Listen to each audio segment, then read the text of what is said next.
El KGB ha detenido a uno de los más importantes espías de la CIA, Dmitry Polyakov, y le están desnudando para registrarle. Le inmovilizan la cabeza para evitar que pueda tomar veneno. Die unsichtbare Front, das war wirklich eine unsichtbare Front des Kalten Krieges, aber es war... El frente invisible era el que existía en la Guerra Fría, pero para nosotros era la guerra. Puede que los soldados estuvieran en alerta, pero para nosotros y para todos los que se internaron en el frío, era una guerra de verdad.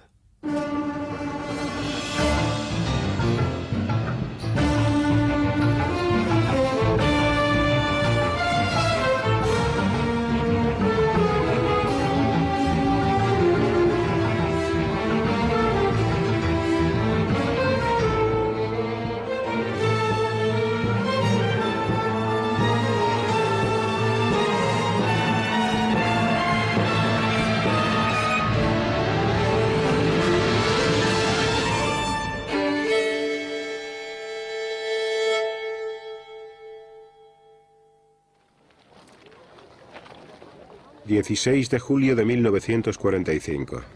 Está amaneciendo. Los científicos aliados abandonan Los Álamos y se dirigen al desierto de Nuevo México para presenciar las pruebas de la primera bomba atómica. Habían estado trabajando en ella durante años en el más absoluto de los secretos. Con solo 19 años, Ted Hall era el científico más joven que participaba en el proyecto. Estaba allí. O al menos estaba en una furgoneta o en un camión a unos kilómetros de allí. Se consideraba que a esa distancia estaríamos seguros. No puedo recordar si habíamos hecho circular alguna señal advirtiendo de que las pruebas se estaban realizando en ese lugar. Pero de todos modos ese maldito chisme estalló y fue un espectáculo impresionante.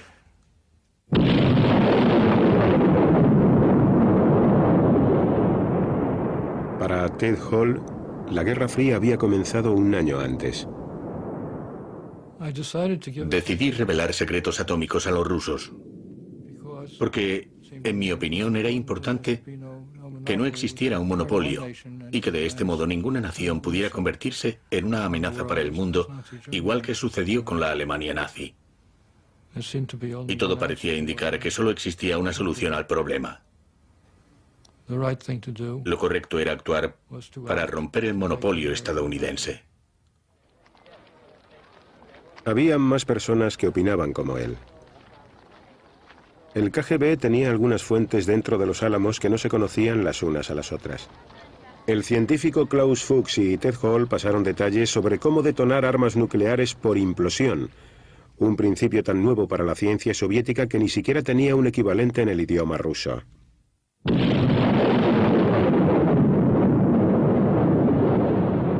En 1949 los soviéticos hicieron estallar su primera bomba atómica, detonada por implosión. Habían copiado los elementos clave de la bomba estadounidense que destruyó Nagasaki. Los espías le habían ahorrado a la Unión Soviética posiblemente unos 2 años de investigaciones. El FBI interrogó a Ted Hall en marzo de 1951, pero no presentaron cargos por falta de pruebas. Un mes más tarde, los agentes del KGB, Julius y Ethel Rosenberg, fueron condenados a muerte. En medio del fervor antisoviético de la época, se convirtieron en los únicos espías ejecutados en tiempos de paz en los Estados Unidos. Era algo horrible, y con toda certeza introdujo en nuestro país la creencia de que allí el pueblo se consumía entre las llamas, y de que nosotros no estábamos lejos del fuego y podíamos arder también. Los servicios de inteligencia estaban en una situación muy desigual. El KGB operaba en Occidente, pero la CIA se enfrentaba a un mundo hermético. Los trenes que atravesaban la frontera finesa en dirección a Rusia estaban sellados con postigos de acero. Los Estados Unidos sufrieron una gran sequía de información. El desconocimiento del modo de funcionamiento del sistema soviético nos persiguió a nosotros, la CIA, durante toda la Guerra Fría, tanto dentro de la misma Unión Soviética como en cualquiera de los países que no eran más que copias de la URSS, por ejemplo, en Alemania del Este o Cuba, entre otros. La mayor parte de las operaciones de infiltración en territorio soviético estaban condenadas al fracaso desde el principio.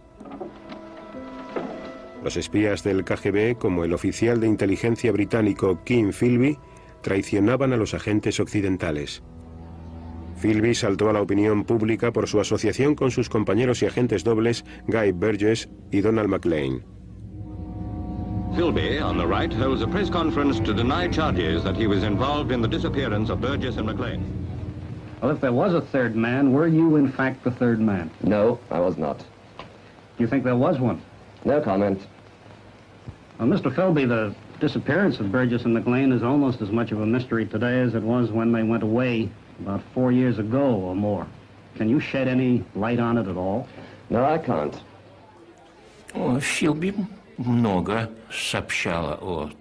Philby nos proporcionó una amplia información sobre esas misiones.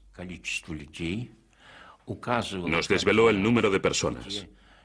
Nos informó de quiénes eran sus coordinadores, de dónde y cómo llevarían a cabo las operaciones, y de si llegarían a nuestro territorio en paracaídas o por mar. Por supuesto, los servicios de contraespionaje soviéticos acordonaban esas zonas y capturaban a los espías. La rutina normal consistía en interrogar a los agentes. Algunos se mostraban muy hostiles y permanecían en silencio. Pero con esa actitud estaban firmando sus propias sentencias de muerte. En 1953, el emigrante soviético Mikhail Kudryavtsev se lanzó en paracaídas sobre territorio ruso para llevar a cabo labores de espionaje para la CIA. Al aterrizar, nos ataron y nos llevaron a las oficinas del KGB. Cuando llegó el investigador de Moscú, a toda prisa estaba anocheciendo. Y eso me pareció muy sospechoso. Me dio la impresión de que nos habían estado esperando, de que alguien dentro del KGB sabía de nuestra llegada. Kudryavtsev salvó la vida diciéndole al KGB todo lo que sabía y accediendo a repetir como un papagayo un discurso preparado durante una conferencia de prensa totalmente controlada por el Estado. Este soy yo.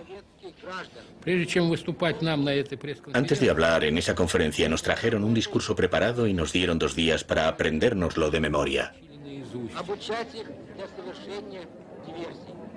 Kudryavtsev hizo saber al mundo que había cometido un gran error al pensar mal de la Unión Soviética, que se encontraba sola en su lucha por mantenerse en pie.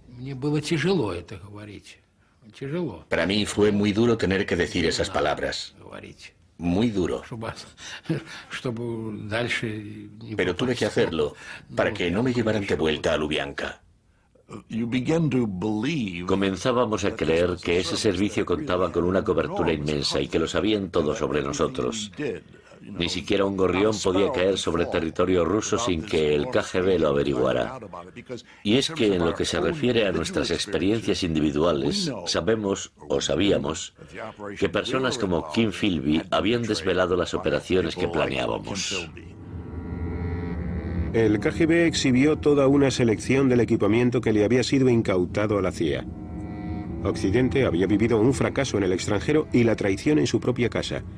Tenía que volver a empezar desde cero. La guerra de Corea traería más golpes para la autoconfianza de la CIA, porque dejó al descubierto sus lagunas en la previsión y en la evaluación.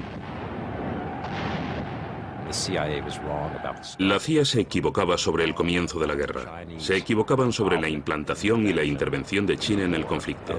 Y también se equivocaban con respecto a las capacidades de las Fuerzas Armadas norcoreanas. Creo que la guerra de Corea, en lo que a sus fallos de inteligencia se refiere, enseñó muchas lecciones a los servicios políticos y de inteligencia. Y una de las más importantes fue que debíamos mejorar nuestra inteligencia técnica y hacer que las señales y las comunicaciones de estos servicios fueran más que un compromiso.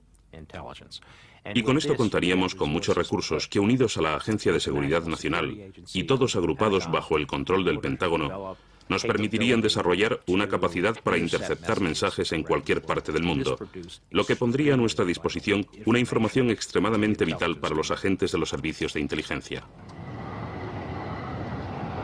Berlín era un centro de comunicaciones donde innumerables líneas de teléfono y de teletipo se cruzaban bajo la ciudad. Para interceptarlas, los estadounidenses y británicos excavaron un túnel muy profundo que penetraba en el sector soviético.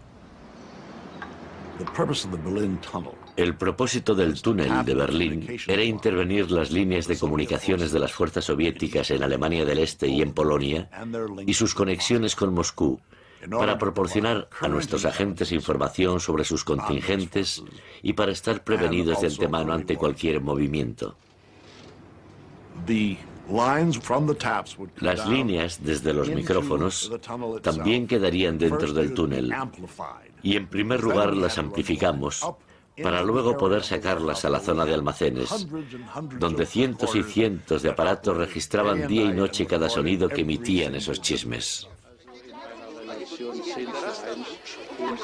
Desde el comienzo, un contacto de los soviéticos, situado dentro de los servicios de inteligencia británicos, le había revelado esta operación al KGB. El traidor era George Blake.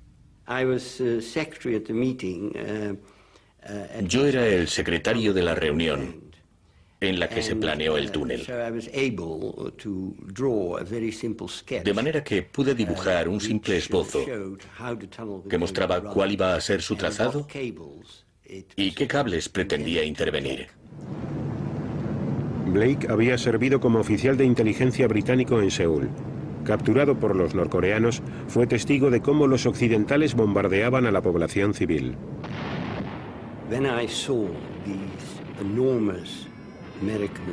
Cuando vi la inmensa fortaleza volante de los Estados Unidos cernirse sobre lo que parecían ser pueblos coreanos indefensos, sentí pena. En ese momento comprendí que me encontraba en el lado equivocado y pensé que debía hacer algo para remediarlo. Blake regresó a casa con el primer grupo de prisioneros de guerra que Corea liberó después del armisticio firmado en 1953. How did you find the food out there, Mr. Blake? Well, the food was adequate, but very monotonous. It was monotonous, was it? I mean, anything special? I mean, any odd things they gave you to eat or anything? No, just rice and turnips, mainly. It's a pretty impressive diet, isn't it? 3 times a day. Blake regresó a la inteligencia británica, pero ahora era un espía del KGB. I was given a Minox camera. Me dieron una cámara Minox y la llevaba conmigo siempre que iba a trabajar, como si fuera mi cartera. Porque nunca sabía si iba a encontrar sobre mi mesa documentos importantes que mereciera la pena fotografiar. La advertencia de Blake sobre el túnel supuso un problema para el KGB. Si decidían emprender acciones para evitar que se llevara a cabo el proyecto, se arriesgaban a desenmascarar a su agente. Existía una solución que consistía en no tomar medidas en contra de la construcción del túnel, en no enviar ningún tipo de información errónea a través del túnel y en no mostrar que sabíamos de la existencia de ese túnel. Eran unas decisiones trascendentales porque sabíamos que mientras Blake permaneciera en la inteligencia británica no sería de gran ayuda. De manera que el túnel de Berlín funcionó por cortesía del KGB. Y la CIA, mientras tanto, disfrutaba del filón que este proyecto suponía para los servicios de inteligencia. Recibimos la orden militar de combate destinada a las fuerzas soviéticas de Alemania y Polonia. Y disponíamos información procedente de Moscú, por ejemplo, de toda la reorganización del Ministerio de Defensa. Pero lo mejor de todo esto radicaba en que estábamos recibiendo datos que nunca esperamos recibir. Teníamos todo tipo de datos personales, datos sobre las operaciones del servicio militar de contraespionaje. De manera que en aquel momento estábamos en la cúspide, o eso creíamos, del panorama de contraespionaje en Berlín. Pero el KGB solo estaba esperando el momento oportuno para taponar el túnel. Me previnieron de antemano sobre lo que iba a suceder. Así que, como pueden imaginar, yo estaba sobre ascuas pensando en cómo acabaría todo. Una noche de abril del año 1956. Las fuertes lluvias causaron un fallo en los tendidos eléctricos, proporcionando al KGB la excusa que necesitaba. Así fue como transformaron la gesta de la inteligencia occidental en una victoria para la propaganda soviética. Obviamente, entre nosotros reinaba la tristeza más absoluta. Por otro lado, nos limitamos a encogernos de hombros y a decir, bueno, de todos modos tuvimos suerte de que durase tanto tiempo. 5 años después, George Blake fue traicionado a su vez y condenado a 42 años de cárcel. Le había proporcionado al KGB los nombres de casi 400 agentes que trabajaban para Occidente, supuestamente bajo la condición de que no sufrieran daño alguno. Durante mi juicio, que se celebraba a puerta cerrada, no hubo mención alguna al tema de que yo hubiera sido responsable de la muerte de un cierto número de agentes. No formaba parte del caso de la acusación. Pero armado con los nombres que Blake les había proporcionado, Moscú solo tuvo que esperar hasta tener suficientes pruebas adicionales. George Blake era muy inocente en el sentido de que era una persona muy ingenua.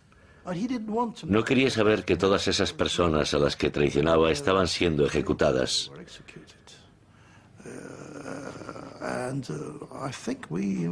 E incluso creo que llegamos a discutir ese tema en un determinado momento, pero no quiso creerlo. En su lugar dijo, bueno, me dijeron que eso no ocurriría, pero ocurrió.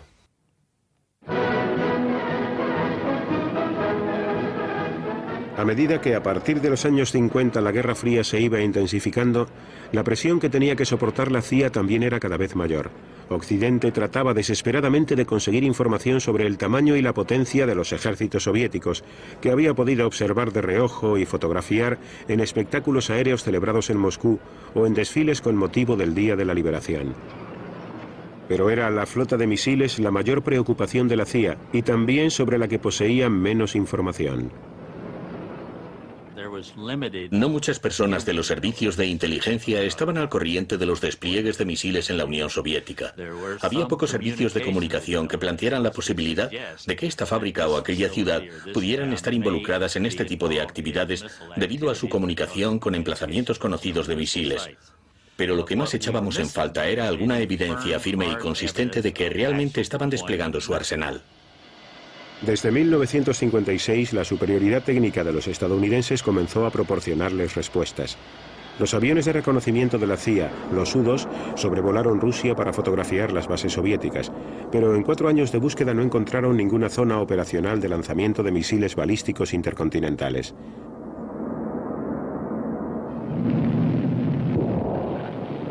Más tarde, en 1960, Estados Unidos lanzó con éxito un satélite equipado con una cámara.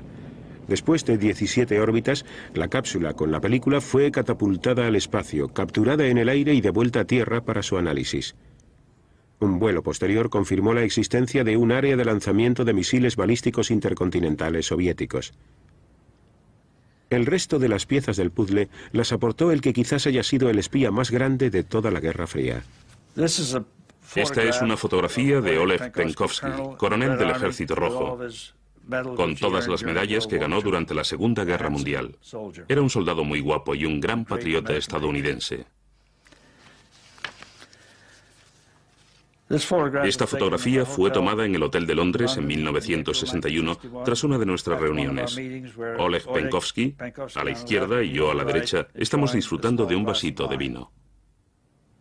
Penkovsky nos tranquilizó con respecto a la limitación del poder soviético.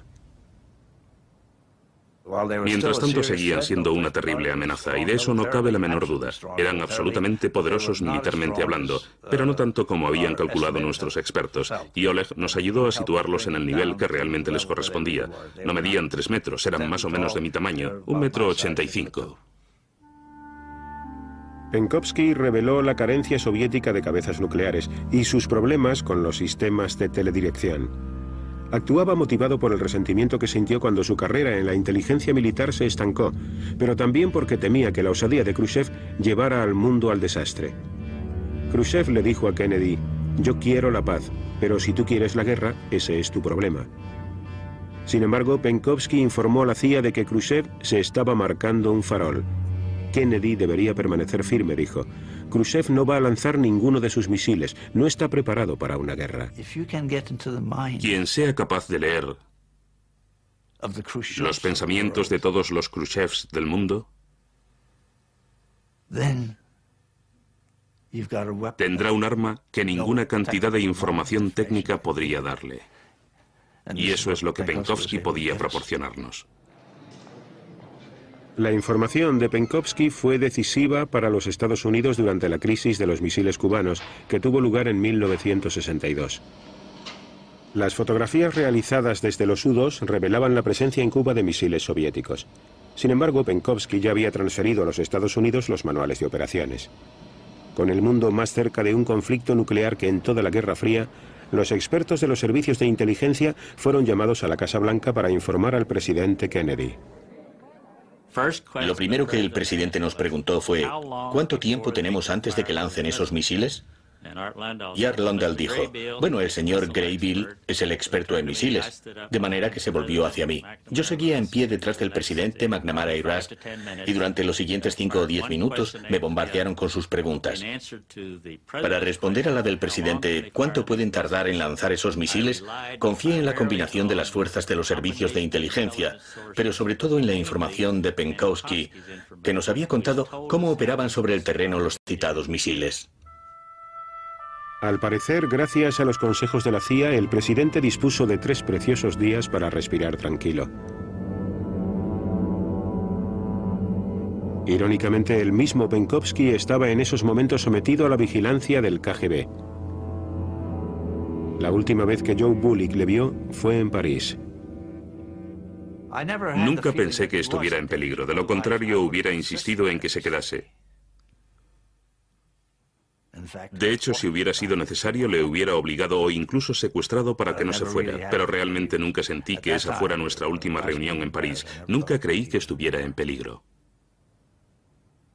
De regreso a Moscú, Penkovsky envió un mensaje que parecía rutinario.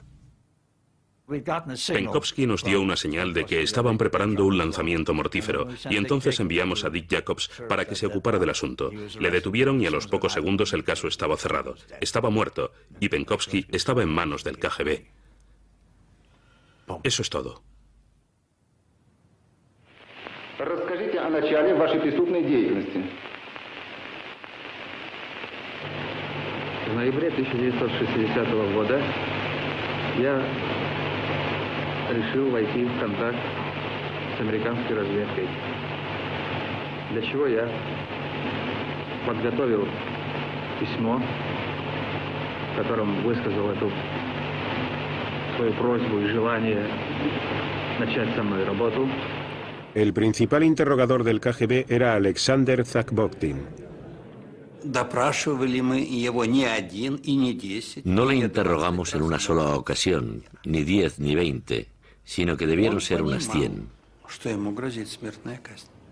Era perfectamente consciente de que sus acciones podían ser castigadas con la muerte y solía preguntarme, ¿me van a ejecutar?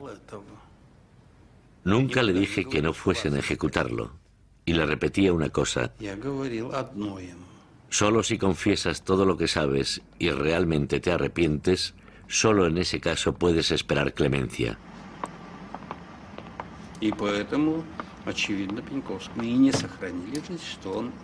Puede que por este motivo no le perdonasen la vida a Penkovsky. Nunca confesó nada. Estoy completamente seguro de que a Penkovsky le dispararon. No puedo decirles más.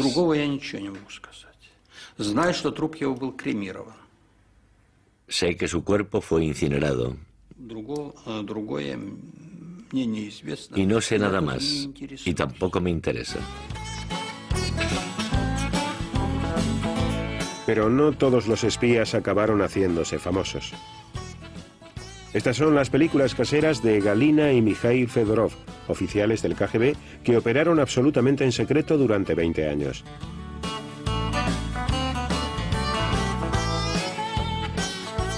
Nunca los capturaron. En caso de guerra tomarían su puesto para espiar detrás de las líneas enemigas. Al KGB nunca le faltaron reclutas. Algunos lo hacían por dinero, otros por ideología y otros porque les parecía muy emocionante llevar una vida secreta.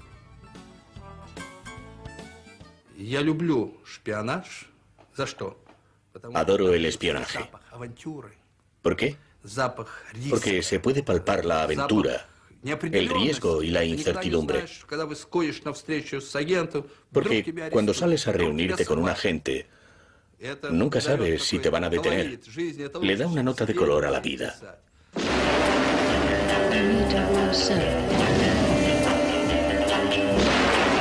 Oh, Mr. Bond, I expect you to die.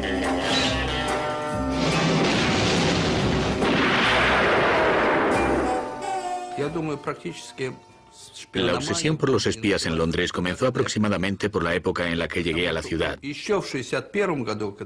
1961 nos invitaban a todas partes.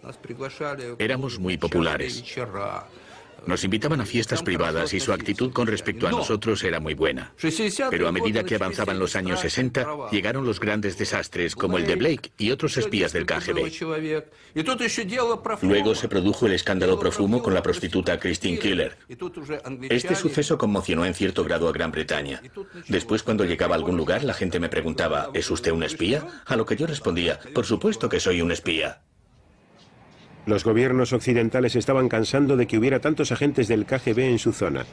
En 1971, los británicos expulsaron a 105 agentes de la inteligencia soviética que fueron identificados por un desertor. La tecnología poco a poco se iba ocupando de las tareas más duras del espionaje. Ahora los satélites podían interceptar las comunicaciones radiofónicas y los datos de las pruebas de lanzamiento de los misiles de los rivales. Las películas filmadas desde el espacio ya no tenían que ser devueltas a la Tierra. El satélite tomaba la fotografía desde el cielo y transmitía su imagen directamente al puesto de uno de los analistas en los Estados Unidos, que podía ver lo que ocurría en el territorio internacional, sin levantarse de su mesa. Este constituyó el mayor éxito logrado por los servicios de inteligencia de la Guerra Fría. A través de las fotografías y de las escuchas electrónicas, cada bando recibía cantidades ingentes de información, a menudo demasiada para que los analistas pudieran ocuparse de toda. El espionaje tecnológico incluso contribuyó a ayudar a las superpotencias a poner rumbo hacia la paz. Los sistemas técnicos eran casi esenciales para controlar el proceso de armamentos. Gracias a las fotografías y a las escuchas electrónicas, lo sabíamos todo sobre los sistemas militares rusos. En una ocasión, cuando estábamos negociando el SALT II, o Tratado para la Limitación de Armas Estratégicas, tuve que presentarme ante el Senado y decir, si ratifican ese tratado, podré observar todo lo que suceda desde esta distancia. Y así sabré si están cumpliendo o no con los términos del tratado. A pesar de contar con una flota de barcos espía, puestos de escucha en todo el mundo y Sputniks en el cielo, la inteligencia técnica soviética seguía por detrás de Occidente. Incluso así, ellos afirmaban que habían averiguado los códigos cifrados de más de 60 países, aunque muchos de ellos los obtuvieron mediante el robo y el chantaje. Los servicios de inteligencia técnica soviéticos eran muy inferiores a los de inteligencia humana. Los soviéticos eran extremadamente hábiles aplicando las técnicas de persuasión, con las que conseguían que muchas personas abrazasen su ideología. Los métodos de espionaje del KGB se propagaron más allá de los conflictos existentes entre las superpotencias, y así fue como se creó un sistema de vigilancia rutinaria de los ciudadanos de a pie, que realizaba la Policía Secreta de Alemania Oriental, o Stasi. La Stasi habitaba un mundo moral de su propiedad. Los interrogatorios se solían grabar, era una práctica rutinaria, pero además había cámaras por todas partes. Las relaciones entre las diferentes áreas del contraespionaje y con el departamento encargado de llevar a cabo los interrogatorios eran muy amistosas. Allí había todo tipo de gente y reinaba una atmósfera cordial. No eran esa clase de personas retorcidas que utilizan métodos atroces para extraer confesiones de la gente.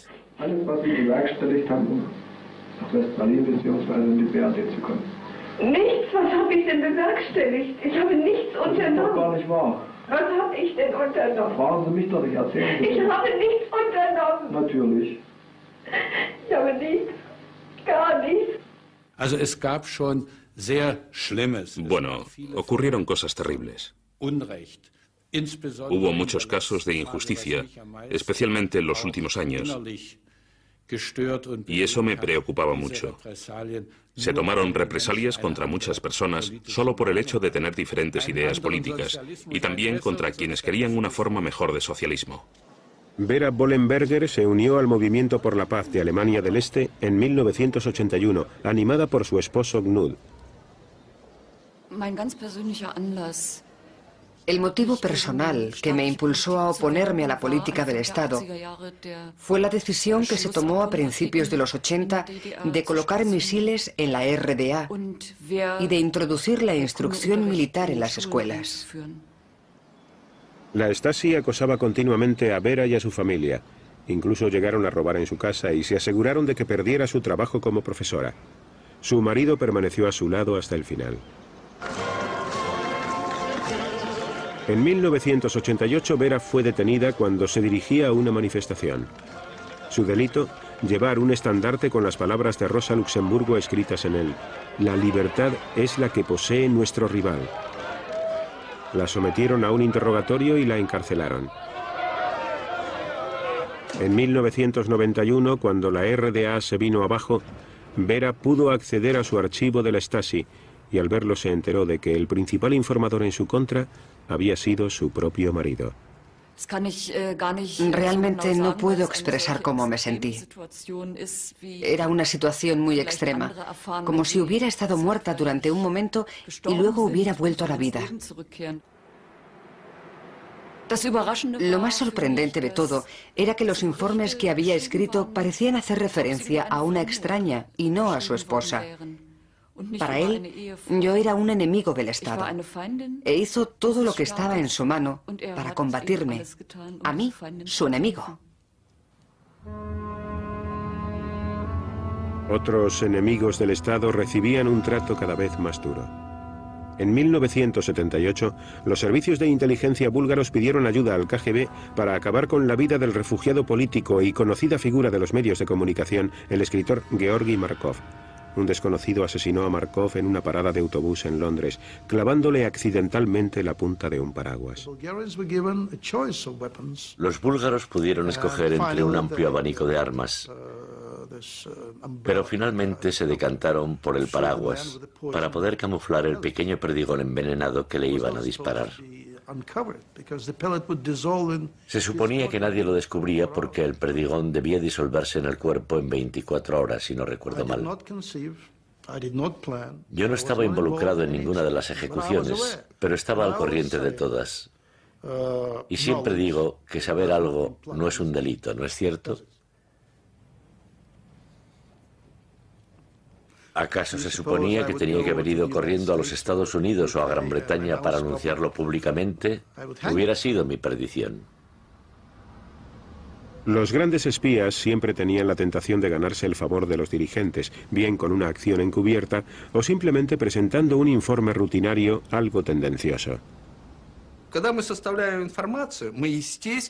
Cuando elaborábamos informes, por supuesto siempre dramatizábamos aquellos aspectos que resaltaban la amenaza que se cernía sobre la Unión Soviética.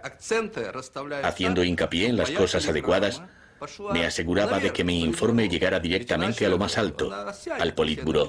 Si era flojo o aburrido, simplemente se limitarían a archivarlo. Este era el problema que tenían todos los informadores. Teníamos que arreglar nuestros documentos para que en Moscú los tuvieran más en cuenta. ¿Pero realmente importaba que los espías deformaran sus informes? ¿Hasta qué punto tenían en cuenta los dirigentes políticos a sus servicios de inteligencia? Me gustaría decir que es posible que exageráramos la importancia de los servicios de inteligencia. Una vez que los políticos que toman las decisiones se decantan por un camino, no creo que dichos servicios, estén en lo cierto o no, vayan a cambiar mucho el curso de los acontecimientos.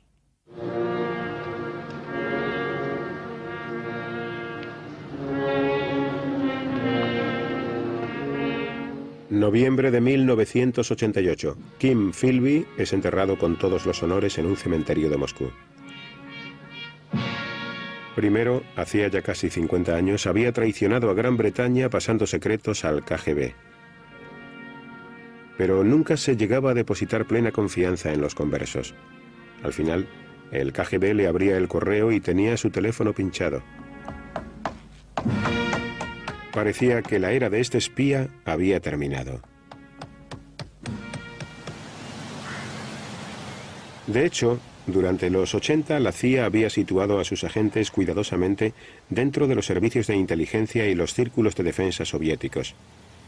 Entre ellos había fuentes preciosas como Adolf Tolkachev, experto en aeronáutica, al que vemos aquí de camino a una reunión en Moscú con su contacto de la CIA.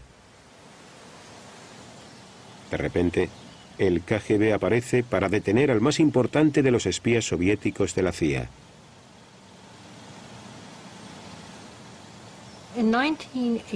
En 1985 comenzamos a perder casos. Y con eso me refiero a que algunos de los agentes soviéticos que trabajaban para nosotros desaparecieron. Esto nos llevó a pensar que algo iba mal, pero no nos imaginamos que se trataba de un topo. Y entonces Occidente perdió al general Dmitry Polyakov, de la inteligencia militar soviética. Polyakov se había retirado tras 18 años ejerciendo como espía, cuando el KGB saltó sobre él. Había sido reclutado mientras se encontraba en las Naciones Unidas, en Nueva York.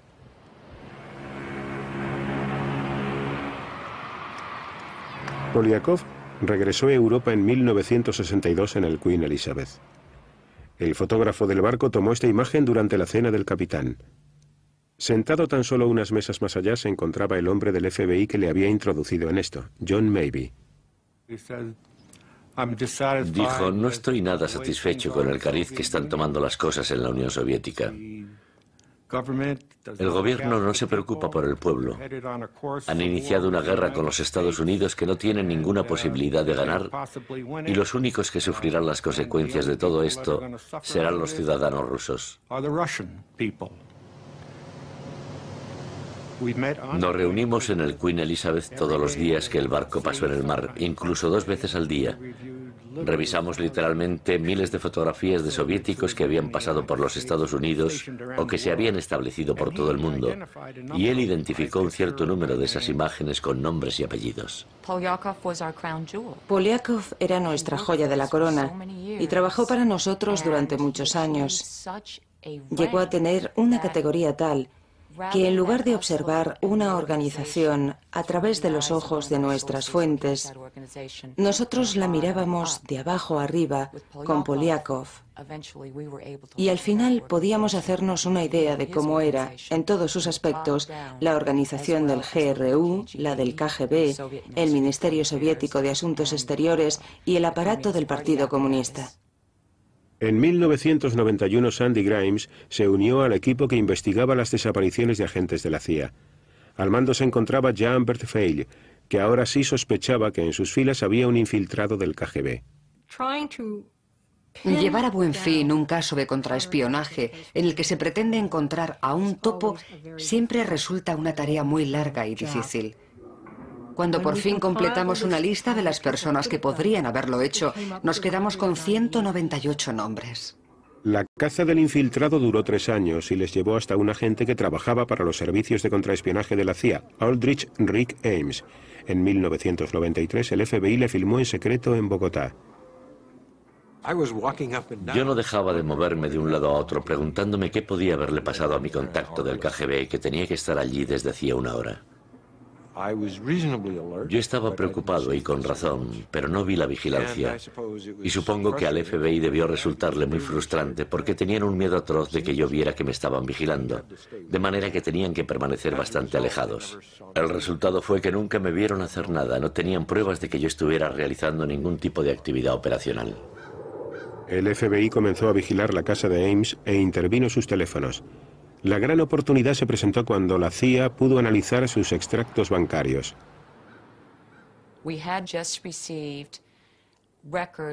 Uno de los bancos de Rick nos envió la documentación.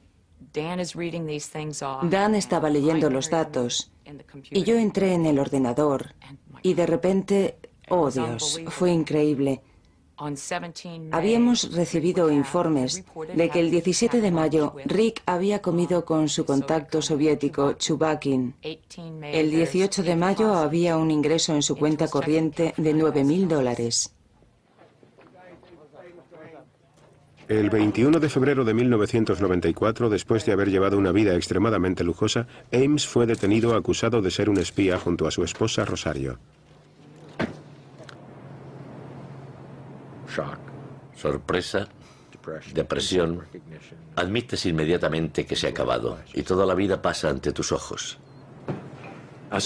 Sentía que este era el final, pero no experimentaba sensación de alivio, era algo mucho más doloroso. En abril de 1985, Aldrich Ames había entrado en la embajada soviética en Washington y había comenzado a vender secretos al KGB. Por ellos le pagaron un total de $2.700.000. Bueno, los motivos por los que tomé esa decisión en abril de 1985 eran personales, banales y originados por un sentimiento de codicia y de locura. Tan simple como eso. En mi opinión, Rosario fue en gran parte la culpable de ello. Era la primera interesada en gastar dinero y le gustaba vivir a todo tren. Y creo que lo que Ames pretendía era comprarla en cierto modo, comprar su amor. Y para ello tenía que hacerle regalos muy caros. Ames no se hacía ilusiones sobre el precio real de su traición.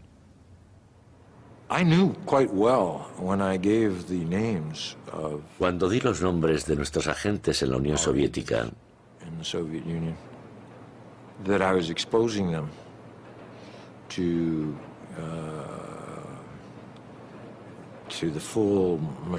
sabía muy bien que los estaba exponiendo a toda la maquinaria del contraespionaje y de la ley. Luego las acusaciones y con toda certeza la pena capital en el caso del KGB y de los agentes del GRU.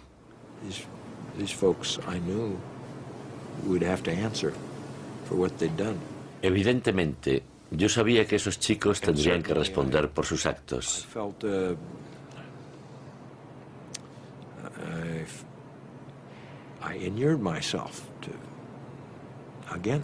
Y me hice inmune a este hecho para que no existiera una reacción por mi parte.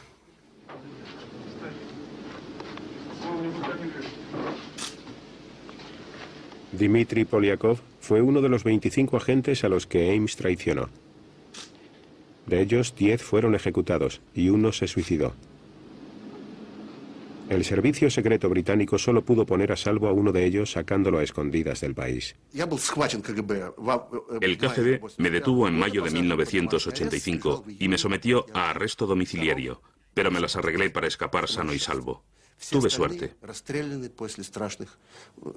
Los otros murieron tiroteados en los calabozos de alguna prisión del KGB, después de largos meses donde se sucedieron las amenazas y los interrogatorios. Lo perdieron todo: familia, hijos, trabajo, incluso la vida. Pasaron 1 año, 2 años, o en el caso del general Polyakov, casi 3 años, esperando cada minuto a que llegara la muerte. Polyakov fue juzgado en secreto y se mostró crítico con el líder ruso hasta el final. Le había proporcionado a Occidente una información preciosa sobre los misiles soviéticos, la estrategia nuclear y la guerra química y biológica.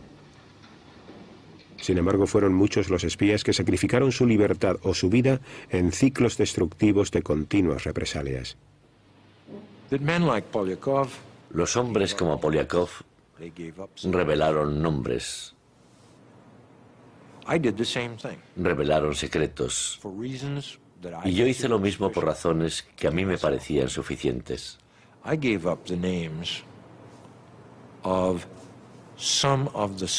Di a conocer los nombres de algunas personas que ya antes habían denunciado a otros. Es un círculo maligno que se cobra un terrible precio en vidas humanas. Aldrich Ames está cumpliendo una sentencia a cadena perpetua sin posibilidad de remisión. Dmitry Polyakov fue condenado a muerte y ejecutado en 1988 con un tiro en la nuca. Luego lo enterraron en una fosa sin identificar.